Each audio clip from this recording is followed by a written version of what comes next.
नमस्कार सभी को। आज हम पढ़ रहे हैं दशम कक्षा संस्कृत पाठ्य पुस्तक सेमुषी भाग 2। पंचमः पाठ है जननी तुल्य वत्सला, इसका अभ्यास। इससे पहले वाले वीडियो में हमने इस पाठ का हिंदी अनुवाद समझा था। अब हम इसके अभ्यास को इस वीडियो के माध्यम से देखेंगे। प्रश्न संख्या 1, एक पदेन उत्तरम लिखत। एक पद में आपको इसका उत्तर देना है। क वृषभः दीनः इति जानमपि कः तं नुद्यमानः आसीत्। बैल अत्यधिक दीन है, कमजोर है, यह जानते हुए भी कौन उसे पीड़ित कर रहा था? उत्तर है कृषकः, किसान बैल को पीड़ित कर रहा था। ख वृषभः कुत्र पपात, बैल कहाँ गिर गया? उत्तर है क्षेत्रे, बैल खेत में गिर गया।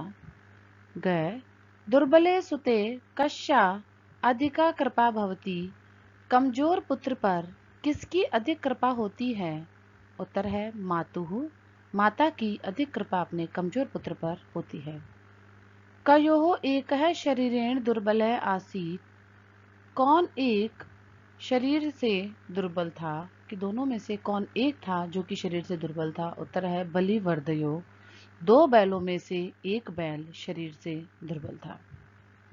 चंडवातेन मेघवश्य सह कह समाजात, प्रचंड हवा के साथ और मेघों की गर्जना के साथ क्या हो उत्पन्न हुआ?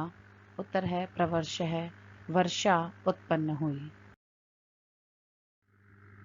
प्रश्न संख्या 2, अधोलिखितानां प्रश्नानाम् उत्तराणि संस्कृत भाषाया लिखत। नीचे दिए गए प्रश्नों के उत्तर हमें संस्कृत भाषा में लिखने हैं। कृषकः किम करोति इसमें है, किसान क्या कर रहा था? कृषकः बलिवर्दाभ्याम क्षेत्रकर्षणम करोति इसमें है, किसान अपने दो बैलों के साथ खेत जोतने का कार्य कर रहा था। माता सुरभिः किमर्थम अश्रूणि मुंचति इसमें है, माता सुरभि ने क्यों अपने आंसू गिराए? उत्तर है माता सुरभि भूमौ पतितम स्वपुत्रम दृष्ट्वा अश्रूणि मुंचति इसमें, माता सुरभि ने भूमि पर गिरे हुए अपने पुत्र को देखकर आंसू गिराए, अर्थात माता की आंखों में आंसू अपने पुत्र को देखकर आए। सुरभि इंद्रश्च प्रश्नश्च किम उत्तरम ददाति, सुरभि ने अपने प्रश्नों का उत्तर जो इंद्र ने उससे किए थे उनका उत्तर कैसे दिया? उत्तरम सुरभि इंद्रश्च प्रश्नम इदम उत्तरम ददाति, सुरभि ने इंद्र के प्रश्नों का यह उत्तर दिया। यत सा स्वपुत्रस्य दैन्यम दृष्ट्वा रुदति, कि वह अपने पुत्र की दुख को देखकर रो रही है। घ मातु अधिका कृपा कस्मिन् भवति, माता की अधिक कृपा किस पर होती है? उत्तर है मातु अधिका कृपा दीने पुत्रे भवति, माता की अधिक कृपा अपने दीन पुत्र पर होती है।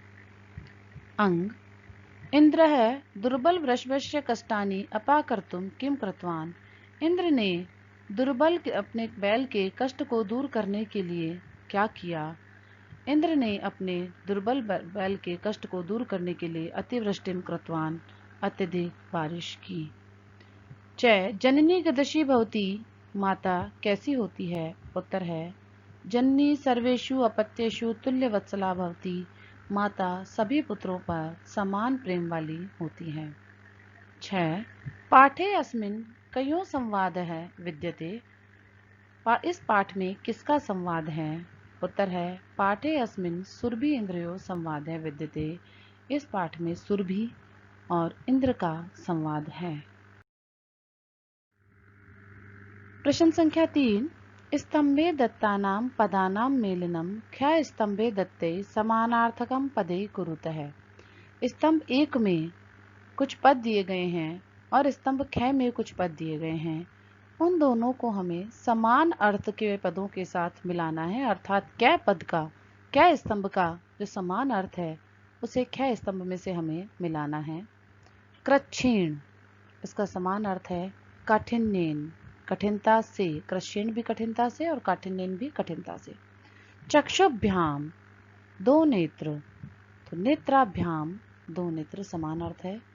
जवेन, तीव्र गति, इसका अर्थ होता है द्रुत गत्या, तीव्र गति से, इसका समानार्थ है। वासवः, इंद्रः, इंद्र का पर्यायवाची है, यहाँ पर समान अर्थ है वासवः। पुत्राः, अनेक पुत्र, पर्यायवाची है सुताः, अर्थात अनेक पुत्र, दोनों का ही तात्पर्य अनेक पुत्र होता है। शीघ्रम, जल्दी से, इसका समान अर्थ आया है अचिरम, जल्दी से। बलिवर्दः, बैल, इसका समान अर्थ है वृषभः, अर्थात बैल।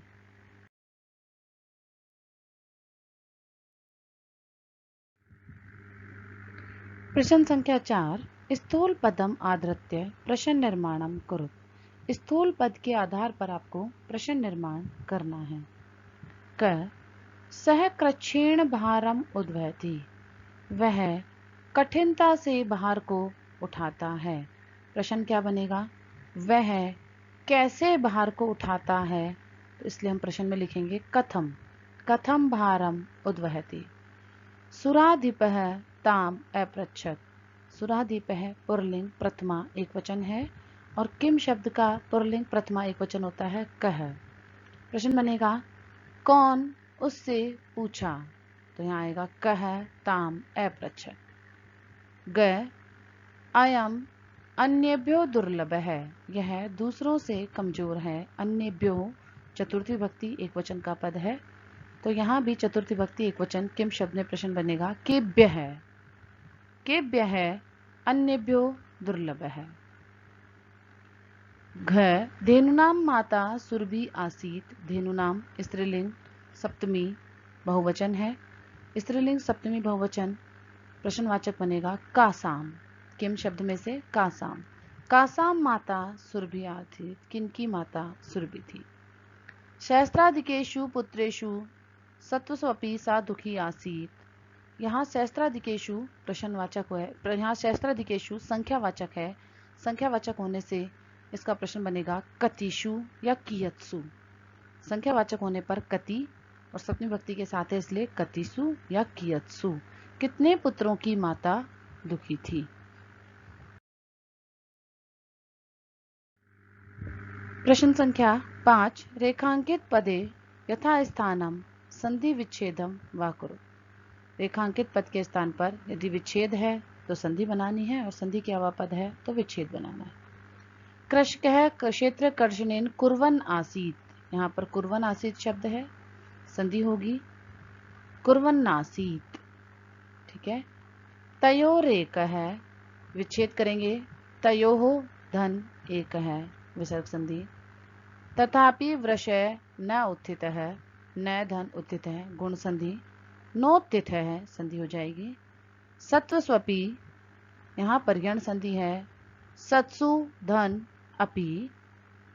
तथा अपि अहम एतस्मिन्, यहाँ पर तथा अपि, यहाँ पर दीर्घ संधि तथापि, पी और ए में यण संधि तथाप्य अहम, मैं और ए में सीधा मिला दिया जाएगा, तो तथापि अहम एतस्मिन्, इस प्रकार का संधि युक्त पद बनेगा। मे बहूनि अपत्यानि सन्ति, बहूनि अपत्यानि, यहाँ न में स्थित ई और सम्मुख स्थित ए यण संधि होगी बहून्यपत्यानि। सर्वत्र जलोपलव संजात है, जलोपलव में जल धन उपलव गुण संधि का उदाहरण है। प्रश्न संख्या 6, अधोलिखितेषु वाक्येषु रेखांकित सर्वनाम पदम कस्मै प्रयुक्तम। नीचे लिखे हुए सर्वनाम पद जो हैं वो किसके लिए प्रयुक्त हुए हैं, यह हमें पाठ को पढ़ने के आधार पर ही पता चलेगा और वहीं से हमें लिखने हैं। सा च अवदत् भो वासव अहम भ्रशम दुखिता अस्मि, उसने कहा कि हे इंद्र मैं बहुत दुखी हूँ। यहाँ सा शब्द पाठ में सुरभ्य के लिए आया है, सुरभि के लिए आया है। पुत्रस्य दैन्यम दृष्ट्वा अहम रोदिमि, पुत्र के दुख को देखकर मैं रो रही हूँ। यहाँ अहम पद भी सुरभि के लिए आया है, सुरभ्य। चतुर्थी में हम उत्तर देना है तो हम लिखेंगे सुरभ्य। स दीन इति जनान अपि कृषकः तम पीड़ति, स वह दीन है यह जानते हुए भी किसान उसको पीड़ित कर रहा है। यहाँ सह से तात्पर्य वृषभाय, वृषभ के लिए आया है, क्योंकि दीन जो था वो बैल था, तो वृषभाय वृषभ के लिए आया है। मैं बहूनि अपत्यानि संति, मेरे बहुत सारे पुत्र हैं। यहाँ में शब्द सुरभि के लिए और सुरभि के लिए आया है। स चैताम एव आसांत्वत, यहाँ पे स शब्द इंद्र के लिए आया है कि इंद्र ने उसको सांत्वना दी कि अब सब कुछ ठीक हो जाएगा। च सहस्त्रेषु पुत्रेषु सतुष्वपि तव अस्मिन् प्रीति अस्ति, हजारों पुत्र होते हुए भी तुम्हारी इसमें प्रीति है। यहाँ तुम्हारे शब्द सुरभि के लिए सुरभ्य लिखेंगे, सुरभि के लिए आया है। प्रश्न संख्या 7, स्तंभे विशेषणम पदम लिखितम ख स्तंभे पुनः विशेष्य पदम तयो मेलनम कुरुतः। क्या स्तंभ में विशेषण है और ख में उसके विशेष्य हैं, दोनों को हमें पाठ के आधार पर मिलाना है। तो क्या स्तंभ में है कश्चित, पाठ में इसका विशेष्य आया है कृशकः, कृशकः के लिए कश्चित शब्द का यहाँ प्रयोग किया गया है। दुर्लभम विशेष्य आया है वृषभम के लिए, वृषभ के लिए दुर्लभ शब्द का प्रयोग हुआ है। क्रुद्धः विशेष्य कृषि वलय है, कृषि वलय के लिए क्रुद्ध विशेषण का प्रयोग किया गया है। सहस्त्राधिकेषु पुत्रेषु, यहाँ सहस्त्राधिकेषु विशेषण पुत्रेषु विशेष्य के लिए आया है।